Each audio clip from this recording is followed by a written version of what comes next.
Students, last lecture में हम लोगों ने पढ़ा था एड्सॉर्प्शंस के बारे में कि कैमियोसॉर्प्शंस और फिजियोसॉर्प्शंस क्या होते हैं, क्या डिफरेंसेस है इनके अंदर। इन सारी चीजों के बारे में हम लोगों ने बात किया था। हम लोगों ने ये भी देखा था कि कैसे कोई भी सबस्टेंसेस जो है वो किसी सॉलिड के सरफेस पर आकर के एब्जॉर्ब होता है। तो इन सारी चीजों के बारे में हम लोगों ने लास्ट लेक्चर में पढ़ा था। आज के इस लेक्चर में हम लोग बात करेंगे मैकेनिज्म क्या होता है एड्सॉर्प्शंस का, कैसे कोई भी एड्सॉर्बेंट के सरफेस पर आकर एड्सॉर्ब होती है। तो एड्सॉर्प्शंस के टाइम पे क्या क्या ऐसा होता है जिसकी वजह से कोई भी एड्सॉर्बेंट जो है वो एड्सॉर्बेंट के सरफेस पर आके एड्सॉर्ब हो जाती है। इसके साथ साथ हम लोग देखेंगे कि एड्सॉर्प्शंस के प्रोसेस में गिब्स फ्री एनर्जी का क्या रोल होता है। एड्सॉर्प्शंस के लिए या यूं कहें कि मैक्सिमम एड्सॉर्प्शंस के लिए गिब्स फ्री एनर्जी का नेचर क्या होना चाहिए, इन चीजों के बारे में हम लोग बात करेंगे। और फिर हम लोग बात करेंगे एक एग्जांपल लेकर के कि कैसे कोई गैस किसी सॉलिड के सरफेस पर एब्जॉर्ब होती है और कौन कौन से ऐसे फैक्टर्स हैं जो गैस को सॉलिड के सरफेस पर एब्जॉर्ब होने में मदद करते हैं या यूं कहें कि प्रभावित करते हैं। तो वो कौन कौन सी चीजें हैं, इन सारी चीजों के बारे में हम लोग आज बात करने वाले हैं। तो सबसे पहले हम लोग स्टार्ट करते हैं मैकेनिज्म ऑफ एड्सॉर्प्शन। एड्सॉर्प्शन का मैकेनिज्म क्या है? तो जैसा कि हम लोग जानते हैं कि adsorption is a surface phenomena. Adsorption is a surface phenomena. Adsorption जो है वो एक सरफेस फिनोमेना है, यानी एड्सॉर्प्शन वो प्रोसेस होते हैं जो केवल और केवल किस पर होते हैं? सरफेसेस पर होते हैं। जिस सब्सटेंस का एड्सॉर्प्शन होता है उसे एड्सॉर्बेट, और जिसके सरफेस पर एड्सॉर्प्शन होता है उसको क्या कहते हैं? एड्सॉर्बेंट कहते हैं।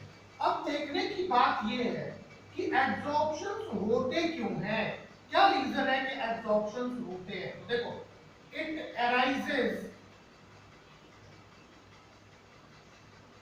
arises due to the unbalanced force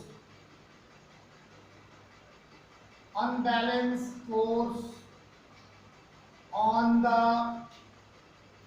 surface of adsorbent। Absorption क्यों होता है? एब्जॉर्प्शन जो है वो केवल इसलिए होता है क्योंकि जो एब्जॉर्बेंट है उस एब्जॉर्बेंट के सरफेस पर कुछ अनबैलेंस फोर्सेस पाए जाते हैं। तो अब अनबैलेंस फोर्सेस कैसे होते हैं? देखो, सरफेस के ऊपर जो फोर्स होगा वो अनबैलेंस होता है। अगर एक सिंपल सा हम लोग मॉडल बना के देखें तो ज्यादा क्लियर हो पाएगा। मान लो कि ये एक सॉलिड सरफेस है और इसके अंदर सारे पार्टिकल्स जो इसके कॉन्स्टिट्यूएंट पार्टिकल्स होंगे वो लगे होंगे। इस तरह से अगर देखा जाए तो प्रत्येक पार्टिकल्स जो होगा वो सभी डायरेक्शंस में अपने नाइबरिंग पार्टिकल्स के द्वारा अट्रैक्टेड होगा। डेफिनेटली कोई भी पार्टिकल्स जो बुल्क में होगा वो अपने अगल बगल के जो नाइबर्स पार्टिकल्स हैं उनके द्वारा अट्रैक्टेड होगा। लेकिन ऐसे पार्टिकल्स जो सरफेस पर पाए जाएंगे, उनके ऊपर जो अट्रैक्टिव फोर्सेस होंगे वो केवल तीन साइड से अट्रैक्टिव फोर्सेस होंगे।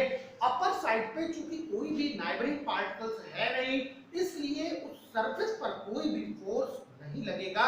यही रीजन है कि किसी भी सॉलिड के सरफेस पर अनबैलेंस्ड फोर्सेस होते हैं जिनकी वजह से कोई भी एब्जॉर्बेट जो है वो उनकी साइड्स में क्या होता है?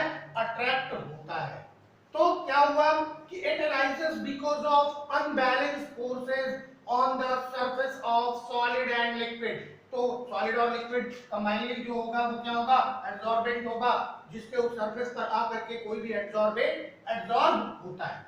अब सवाल ये है कि ये जो अनबैलेंस्ड फोर्सेस होते हैं वो क्यों होते हैं, तो हमने बताया क्योंकि बल्क के पार्टिकल्स जो होंगे वो अपने नाइबरिंग पार्टिकल्स के द्वारा अट्रैक्टेड होंगे, लेकिन सरफेस के ऊपर जो पार्टिकल्स होंगे वो सभी साइड से तो अट्रैक्टेड होंगे, लेकिन जो अपर साइड होगा, जो सरफेस का साइड होगा, क्योंकि उधर कोई भी नाइबर पार्टिकल्स नहीं है, इसलिए उस साइड पे कोई भी अट्रैक्टिव फोर्स नहीं लगेगा, और यही कारण है कि ये फोर्सेस जो है वो अनबैलेंस हो जाते हैं। तो ऐसा क्यों होता है, तो this is the fact, this is the fact that the surface of adsorbent, जो सरफेस होता है एड्सॉर्बेंट का, जो सरफेस के पार्टिकल्स होते हैं एड्सॉर्बेंट के, this is the fact that the surface of adsorbent has unbalanced force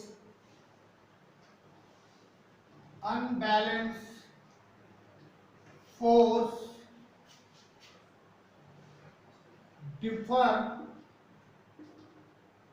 as in the bulk। Surface पे जो फोर्सेस होते हैं वो अनबैलेंस होते हैं, डिफर होते हैं। डिफर मतलब क्या होता है, इन दोनों के बीच में डिफरेंस होता है। जो बल्क के अंदर फोर्सेस लग रहे हैं, यानी जो यहाँ पे फोर्सेस लग रहे हैं इनमें, और जो सरफेस के पार्टिकल्स में फोर्सेस लग रहे हैं इनमें, इन दोनों में काफी डिफरेंस होता है। तो the surface molecules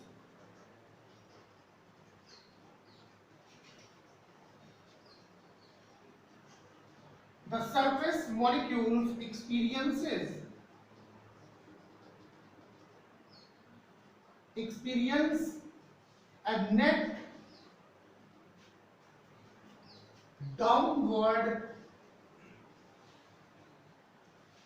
attractive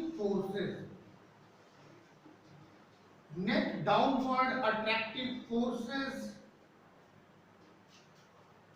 within the solid,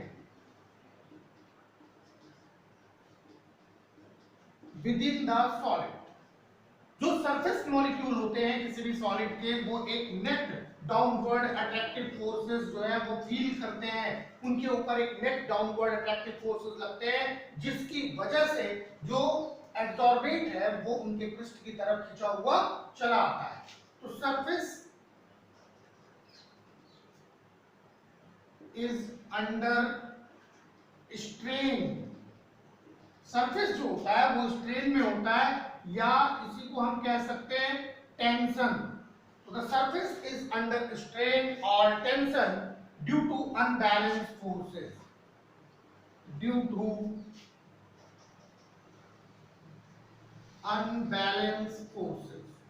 unbalance forces के कारण जो इनका सरफेस होगा वो स्ट्रेन में होता है, या उसमें एक तनाव, एक टेंशन क्रिएट हो जाता है।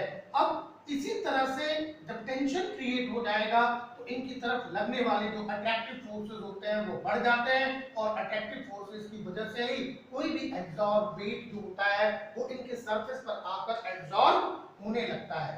तो कितनी चीजें याद रहे कि सरफेस इज अंडर स्ट्रेन और tension due to unbalanced forces, surface पर जो टेंशन क्रिएट होता है वो इनके अनबैलेंस्ड फोर्सेस के कारण होता है। तो इसी तरह से बिल्कुल similar inward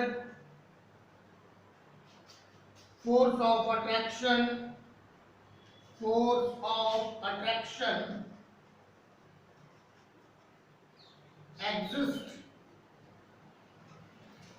exist on the surface of a liquid,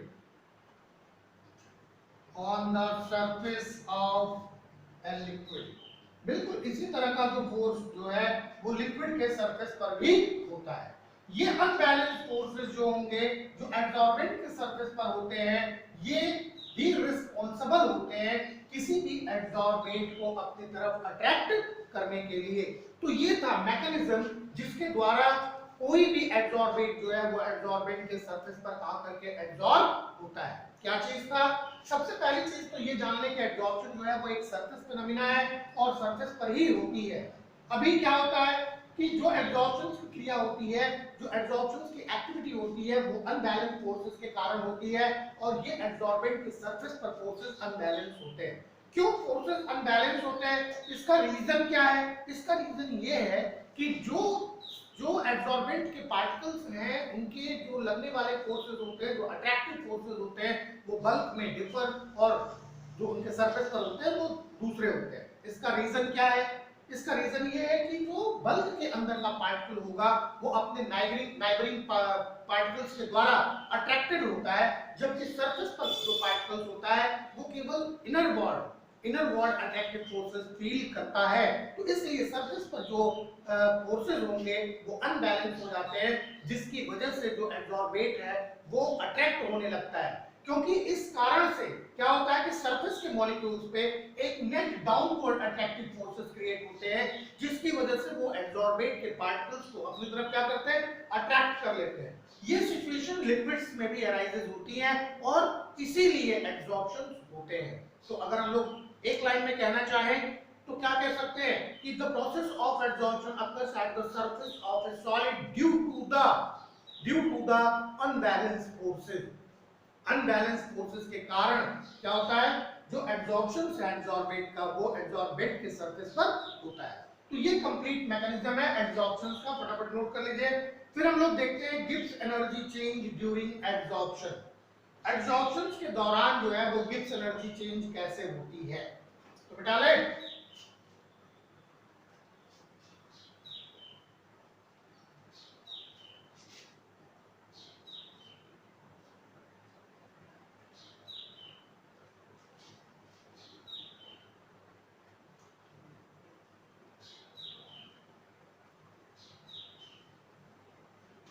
Gibbs energy change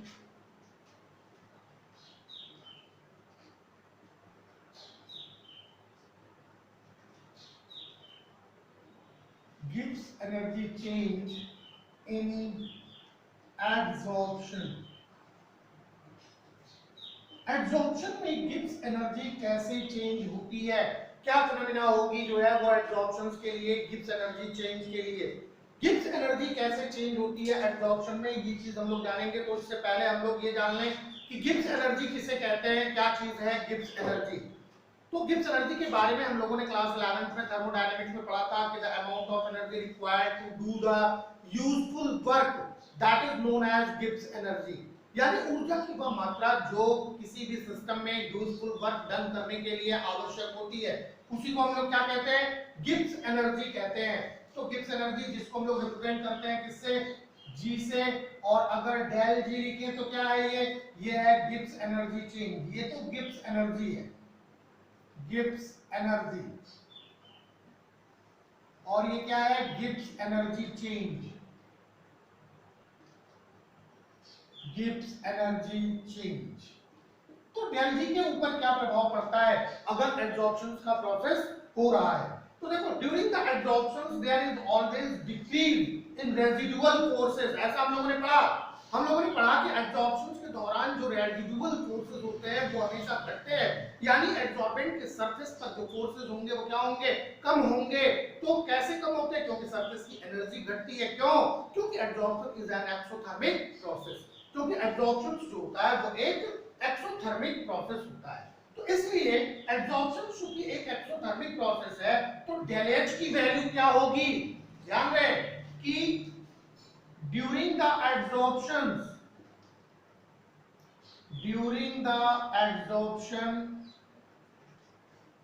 absorption the residual forces decreases। Absorption के दौरान जो रेजिडुअल फोर्सेस होते हैं वो क्या होते हैं, घटते हैं।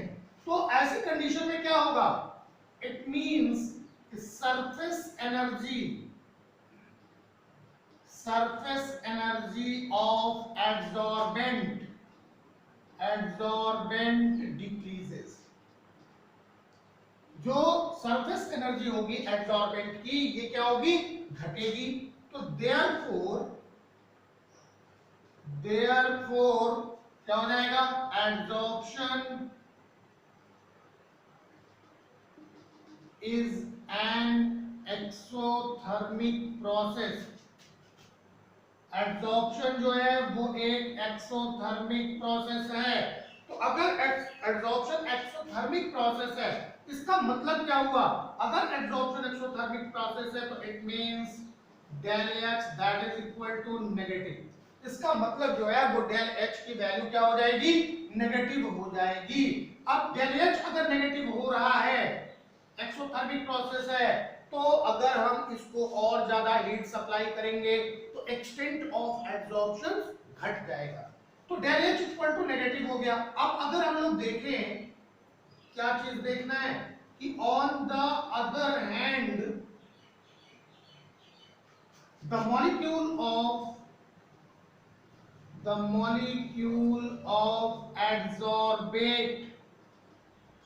molecule of adsorbate are held on the surface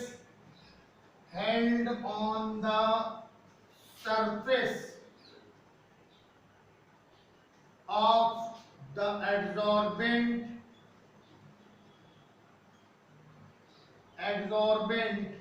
and they have lesser tendency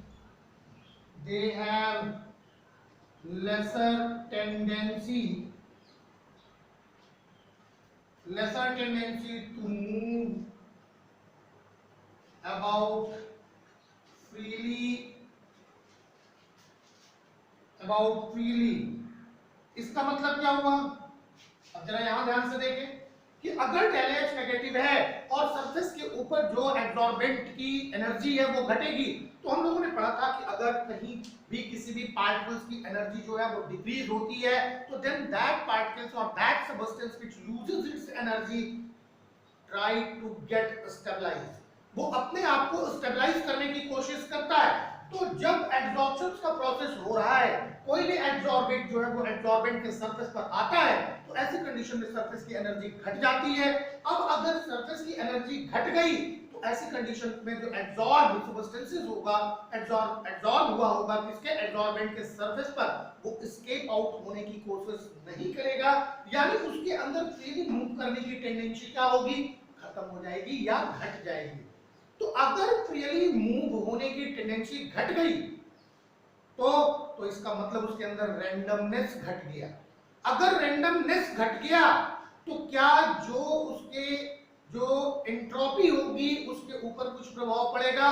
तो डेफिनेटली एंट्रोपी जो होगी वो भी क्या हो जाएगी? घट जाएगी या चेंज हो जाएगी। इसका मतलब ये हुआ कि एंट्रोपी भी डिक्रीज हो गई। It means entropy decreases, entropy घट गई। अब अगर एंट्रोपी घट गई तो इसका मतलब क्या हुआ कि एंट्रोपी जो चेंज होगी, जो डेल एस होगा, ये भी क्या हो जाएगा? नेगेटिव हो जाएगा। एंड अब अगर एंट्रोपी नेगेटिव हो रहा है तो जो एंट्रोपी के फैक्टर्स होंगे, जो एंट्रोपी फैक्टर्स है, opposes the process। एंट्रोपी के फैक्टर्स इस एब्जॉर्प्शन के प्रोसेस का विरोध करेंगे। ध्यान रहे इस बात का कि अगर molecule of adsorbent are held on the surface of the adsorbent, they have lesser tendency to move about freely. उनके अंदर फ्रीली मूव करने की जो संभावना होती है वो कम हो जाती है, तो एंट्रोपी डिक्रीज हो जाता है। मतलब डेल एस जो है वो नेगेटिव हो जाएगा, और अगर डेल एस नेगेटिव होता है तो इसमें जो एंट्रोपी फैक्टर्स होते हैं वो एंट्रोपी फैक्टर्स इस प्रोसेस का विरोध करेंगे, यानी एब्जॉर्प्शन नहीं होने देंगे। तो अकॉर्डिंग टू द, किसके द्वारा हम लोग देखें? According to the Helmholtz equation. Helmholtz equation क्या है? according to Helmholtz equation। Helmholtz equation क्या हम लोगों ने पढ़ा था कि del G that is equal to del H minus T del S। ये Helmholtz equation हम लोगों ने पढ़ा था। अब ध्यान रहे यहाँ पे क्या चीज ध्यान रखना है कि for the process of adsorption, absorption के प्रोसेस के लिए del G must be negative. Del G कैसी होनी चाहिए? नेगेटिव। अगर डेल जी की वैल्यू नेगेटिव है तब तो ये प्रोसेस कन्वे करेगा, अगर डेल जी की वैल्यू नेगेटिव नहीं है तो ऐसी कंडीशन में ये प्रोसेस नहीं होगा।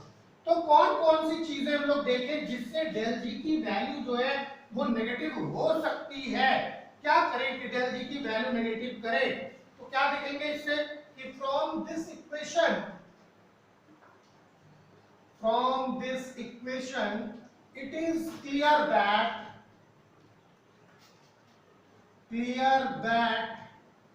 del G must be negative, del G must be negative for the adsorption,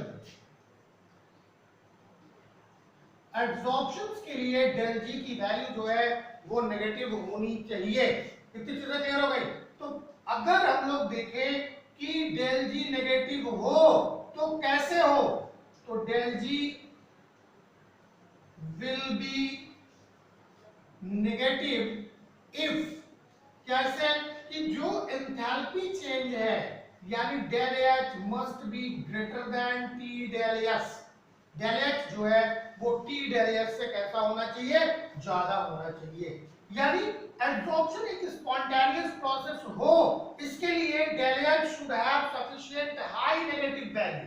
यानी अगर हम चाहते हैं कि जो एब्जॉर्प्शन का प्रोसेस है वो स्पॉन्टेनियस हो, स्पॉन्टेनियस प्रोसेस का मतलब क्या हुआ कि ऐसा प्रोसेस हो जो स्वतः अपने आप होने लगे, जिसको कराने के लिए किसी भी ड्राइविंग फोर्स की रिक्वायरमेंट ना हो। तो अगर हम चाहते हैं कि ये स्पॉन्टेनियस प्रोसेस हो तो स्पॉन्टेनियस प्रोसेस होने के लिए डेल एच को ज्यादा से ज्यादा कैसा होना चाहिए, नेगेटिव होना चाहिए। और जब ज्यादा से ज्यादा डेल एच नेगेटिव होगा तो एब्जॉर्प्शन जो है वो स्पॉन्टेनियस प्रोसेस होगा। तो for spontaneity of absorption, for spontaneity of adsorption del H should be negative, del H कैसा होना चाहिए, नेगेटिव होना चाहिए। अब अगर del H जो है वो नेगेटिव वैल्यू देगा तो ऐसी कंडीशन में del G जो होगा ये भी कैसा हो जाएगा, नेगेटिव हो जाएगा। और जब del G नेगेटिव हो जाएगा तो ये प्रोसेस जो है वो स्पॉन्टेनियस हो जाएगा।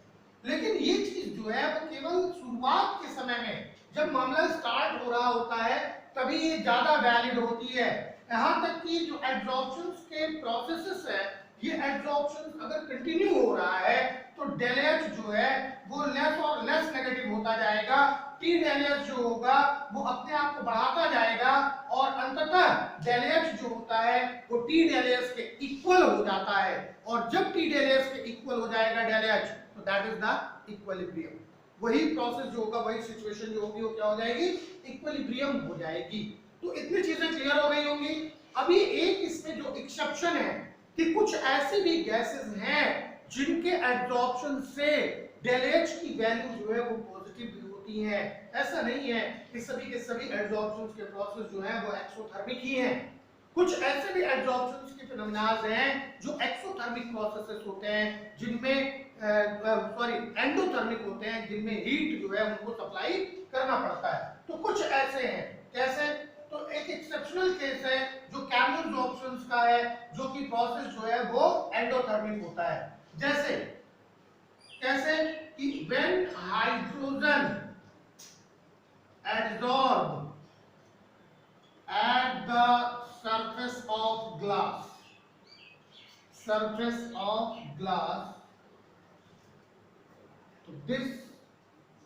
is an endothermic process, ये एक एंडोथर्मिक प्रोसेस होता है।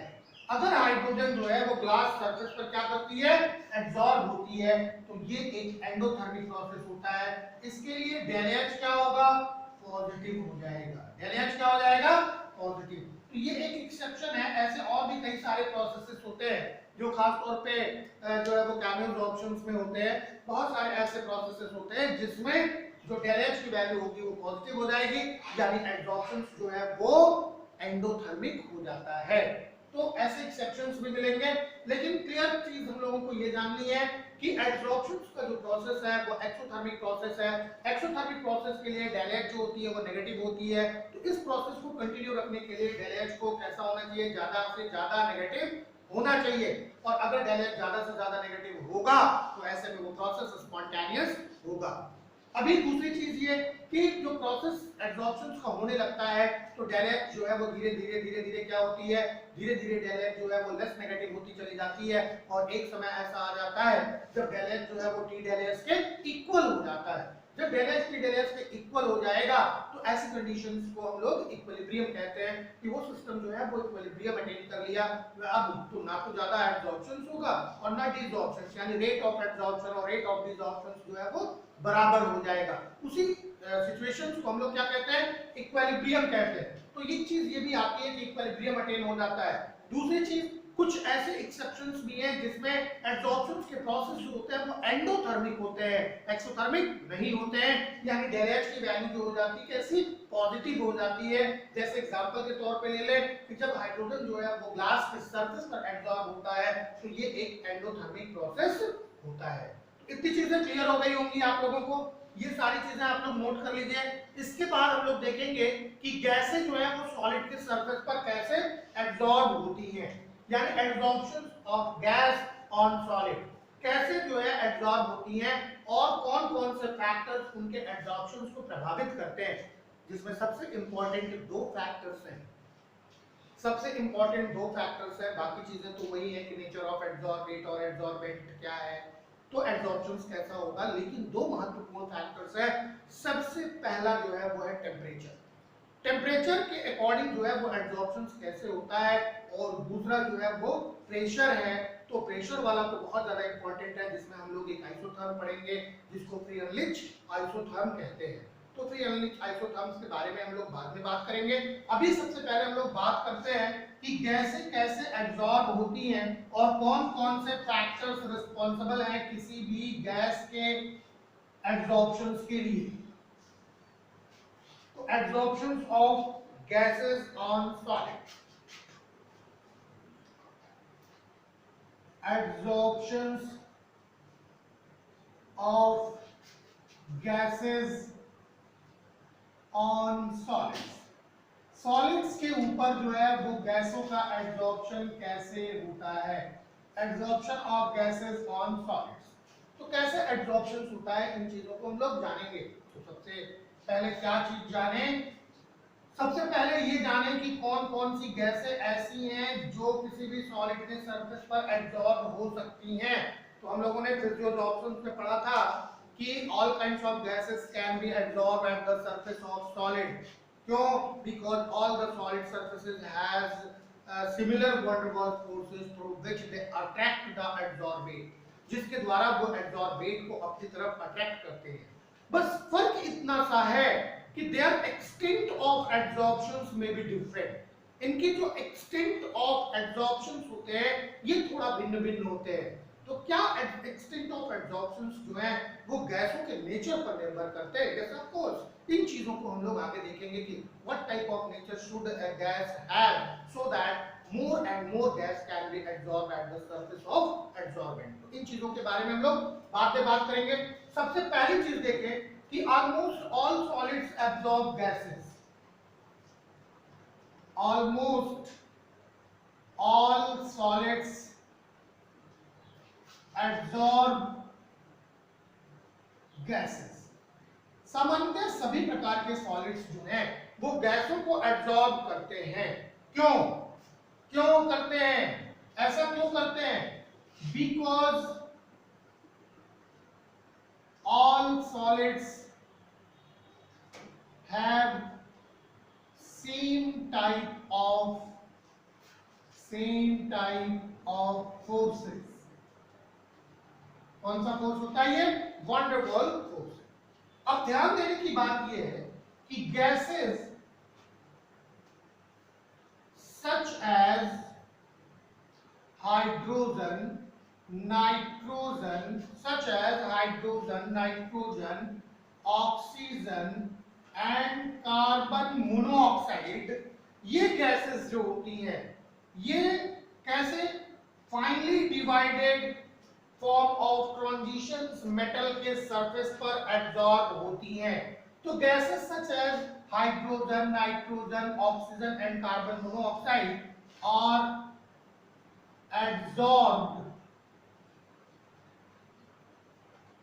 absorbed by finely divided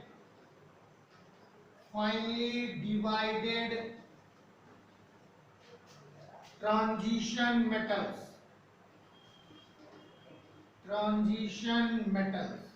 ये फाइनली डिवाइडेड ट्रांजिशन मेटल्स के सरफेस पर क्या होती हैं? एब्जॉर्ब होती हैं। कौन कौन से ट्रांजिशन मेटल्स का मतलब all those metals which come into the group of D block, जो D block के ग्रुप में आते हैं वही क्या कहलाते हैं? Transition metal. तो ये निकेल हो सकता है, प्लैटिनम हो सकता है, पैलेडियम हो सकता है, तो ये सारे मेटल्स जो होंगे, आयरन भी हो सकता है इसमें।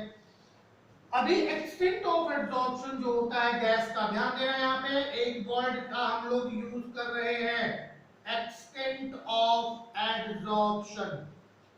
ये बार बार आएगा, extent of adsorption of a gas on solid is affected by किसके द्वारा ये प्रभावित होते हैं? कौन कौन ऐसे हैं जो किसी भी गैस के एब्जॉर्प्शंस को सॉलिड पर प्रभावित करते हैं? तो सबसे पहला फैक्टर जो होगा वो होगा नेचर ऑफ गैस। दूसरा जो है वो है nature of absorbent.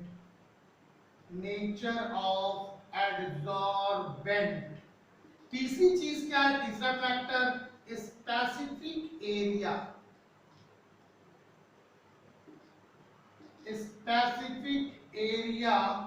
of the adsorbent। और चौथी चीज क्या है?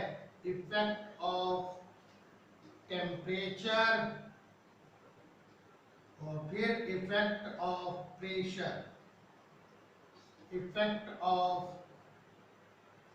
प्रेशर। और सबसे last thing activation of absorption.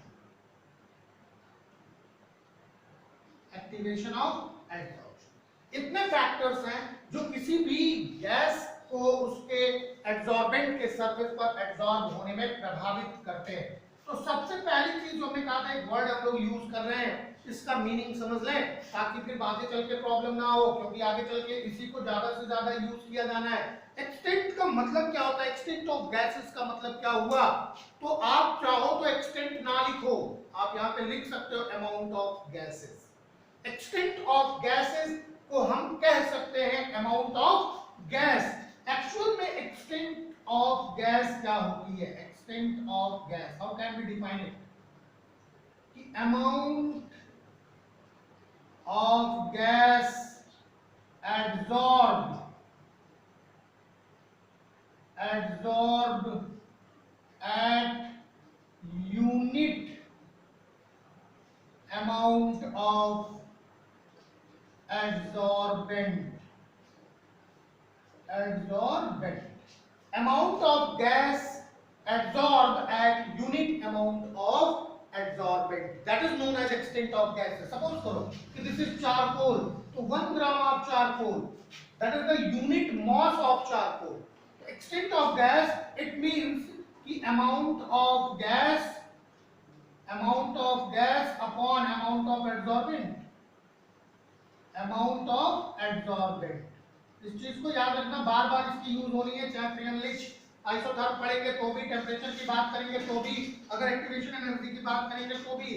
तो amount of gas upon amount of absorbent, that is extent of gas. अब सपोज करो कि let x gram of gas absorbed at 1 gram of adsorbent, या 1 नहीं, हम लिख लें m gram of adsorbent then extent of adsorption that is equal to x by m। इसलिए जो भी ग्राफ हम लोग प्लॉट करते हैं, जैसे भी हम लोग टेम्परेचर के बारे में जब पढ़ेंगे, यहाँ पे ये दो बहुत ही महत्वपूर्ण चीजें हैं जिनको हम लोग नेक्स्ट लेक्चर में बात करेंगे। वो होगा इफेक्ट ऑफ टेम्परेचर और इफेक्ट ऑफ प्रेशर, और इसके साथ साथ एक्टिवेशन ऑफ एडसॉर्प्शन भी पढ़ेंगे। This is also follow the Arrhenius equation. हम लोग बात करेंगे यहाँ पे कि कैसे एक्टिवेशन ऑफ एडसॉर्प्शन देके और रेट ऑफ डिसॉर्प्शन हम लोग कैलकुलेट कर सकते हैं किसी भी पर्टिकुलर गैस के लिए। तो ये तीन चीजें हम लोग नेक्स्ट लेक्चर में बात करेंगे, क्योंकि तो बहुत ही ज्यादा डिटेल में बात करनी है। याद रहे कि एक्टिवेशन ऑफ एडसॉर्प्शन या डिसॉर्प्शन के लिए जो हम लोग रेट निकालते हैं, rate of desorption, that follows the Arrhenius equation. और आर्हेनियस इक्वेशंस को आप लोगों ने पढ़ लिया है कि equal to A to the power minus E A upon R T. तो वहीं से एक्टिवेशन एनर्जी की भी बात चल जाएगी और वहीं से हमको रेट ऑफ डिसॉर्प्शन भी पता चल जाएगा। हालांकि इसमें हम लोग थोड़ा सा सिंबल्स चेंज करते हैं, लेकिन मोड वही रहता है। तो इसमें हम लोग बात करेंगे। और इफेक्ट ऑफ टेम्परेचर में हम लोग देखेंगे कि अभी जो ग्राफ बनाया जाता है इफेक्ट ऑफ टेम्परेचर के लिए, that is plotted by x by m versus pressure.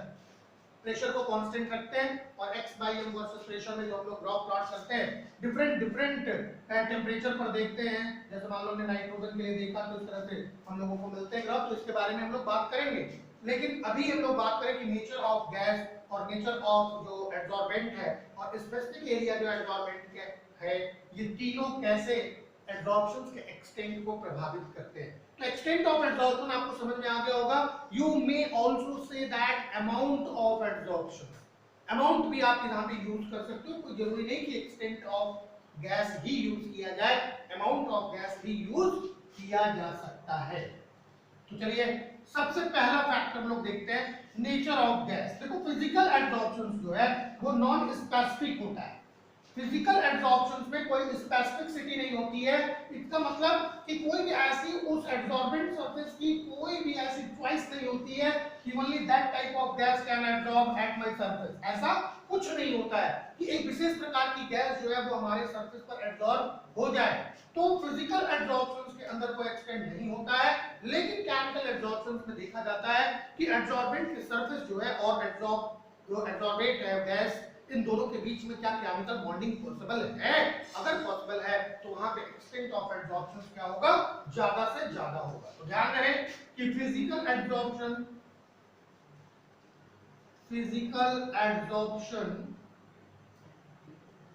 Is non specific.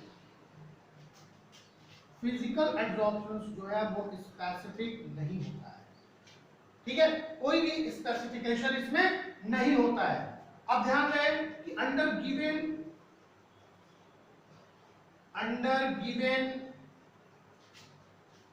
Temperature and pressure,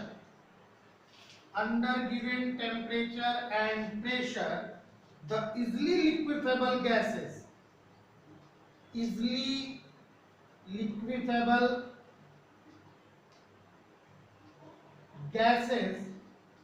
easily liquefiable gases absorb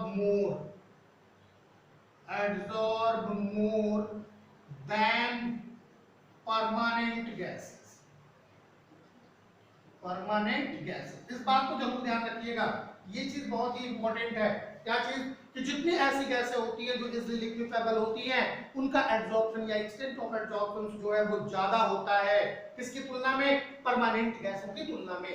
तो कैसे जाने कि कौन सी गैस जो है वो इजीली लिक्विफाइबल है, और हम लोग ये भी जाने कि गैसेस जो होती है वो कैसे लिक्विफाइड होती है। तो हम लोगों ने पहले भी पढ़ा है कि गैसेस जो होती है वो एक फिक्स टेम्परेचर पर आकर के लिक्विफाइड हो जाती है, और जिस टेम्परेचर पर वो लिक्विफाइड होती है उनको क्या कहते हैं, क्रिटिकल टेम्परेचर कहते हैं। तो जिस गैस का क्रिटिकल टेम्परेचर ज्यादा होगा वो आसानी से लिक्विफाइबल होंगी। तो higher the critical temperature more is the absorption of the gas. जिस गैस का क्रिटिकल टेम्परेचर ज्यादा होगा वो उतनी ही ज्यादा एब्जॉर्ब होगी। तो एक वर्ड में आप कह सकते हो कि higher the critical temperature the more is the gas is liquefied. अब इसमें कुछ एग्जांपल भी ले सकते हैं। ध्यान रहे कि जो गैसेस है, कार्बन डाइऑक्साइड है, HCl है, अमोनिया है, क्लोरीन है, ये सारी गैसें जो होती हैं वो ज्यादा से ज्यादा एब्जॉर्ब हो जाती हैं किसकी तुलना में, हाइड्रोजन, नाइट्रोजन और ऑक्सीजन की तुलना में। क्योंकि हाइड्रोजन, नाइट्रोजन और ऑक्सीजन को हम लोग परमानेंट गैसेस कहते हैं। जबकि ये जो गैसेस हैं, कार्बन डाइऑक्साइड है, HCl गैस है, या अमोनिया है, क्लोरीन है, ये आसानी से एब्जॉर्ब हो जाती है। इस बात को याद रखना। तो carbon dioxide, ammonia, chlorine, HCl are absorb radially,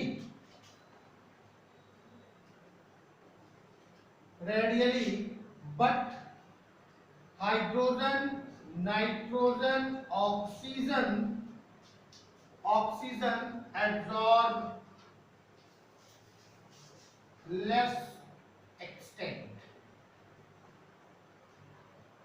तो क्या सीधे सीधे कंक्लूजन क्या निकला कि higher the critical temperature, the more easily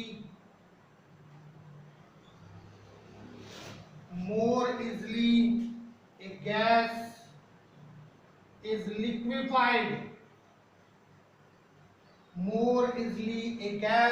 liquefied, and more readily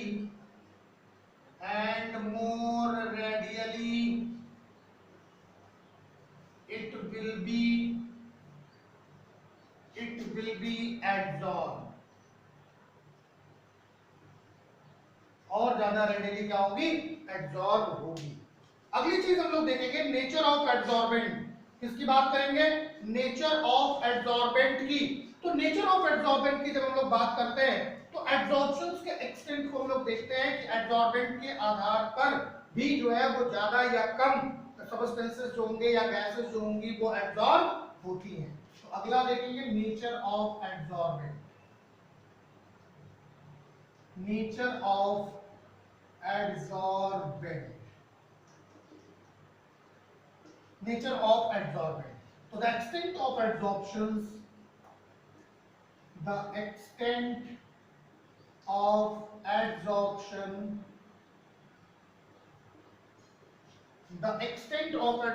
of a gas depends upon the nature of absorbent.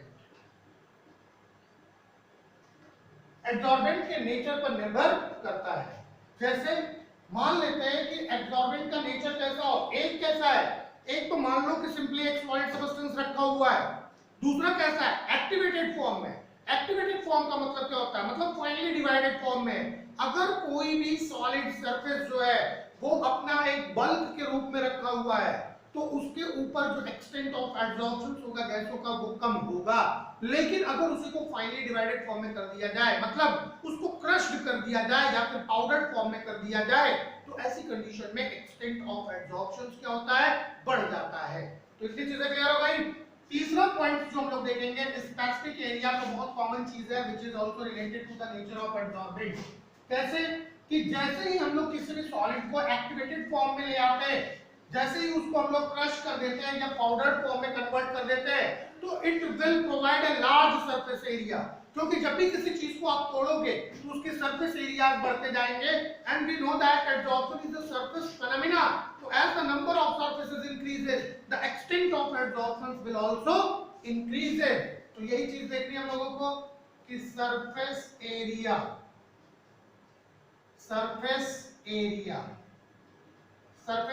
में क्या चीज हम लोगों को देखना है कि specific area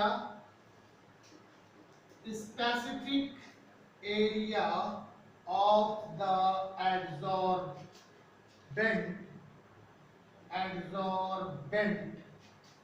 is the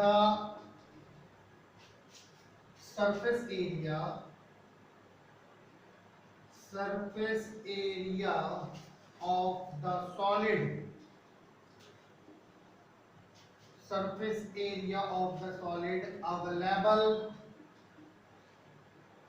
for absorption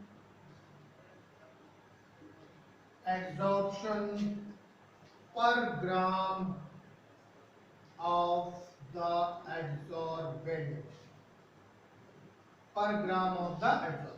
specific area जो एडसॉर्बेंट का है वो सॉलिड का वो सरफेस एरिया होता है जो किसी भी एडसॉर्बेंट को पर ग्राम एब्जॉर्ब करने के लिए अवेलेबल होता है, उसी को स्पेसिफिक एरिया कहते हैं। तो ध्यान रहे कि larger the surface area, larger the surface area, जितना ज्यादा सरफेस एरिया होगा सॉलिड का, सॉलिड ग्रेटर